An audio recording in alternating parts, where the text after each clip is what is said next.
বন্ধুরা তোমরা একবার দেখতে থাকো, রাত এখন ঠিক 11:35, মানে 11:40-এর কাছাকাছি যাচ্ছে। এই সময় আমার বর কিন্তু বরের খাওয়া দাওয়া কমপ্লিট, ঠিক আছে? তারপরেও কি করে একটা মানুষের খিদে পায় আমাকে বলো। আমাকে ঘর থেকে বিছানা থেকে তুলিয়ে নিয়ে এসে কি করাচ্ছে শুধু তোমরা দেখতে থাকো। বুঝতেই পেরেছো?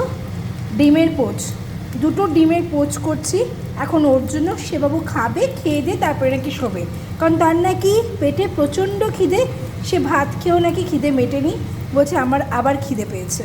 তাহলে বোঝো আমি কোথায় যাই। আর যিনি বসে আছেন ওয়েট করছেন তাকে দেখো, মুখটা দেখাও। এত খিদে তোমার কোথা থেকে আসে একটু বলো প্লিজ। যেহেতু আমি প্রেগনেন্ট, তার জন্য আমার এখন রাত্রেবেলা ডিমের পোচ খেতে ইচ্ছে করছে।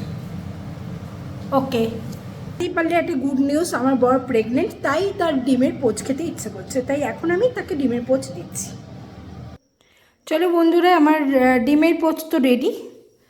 তাই যে নাও ধরো। মুখে হাসিটা দেখো, শুধু তোমরা মুখে হাসিটা দেখো। এটার আবার কিসের গন্ধ ভাই?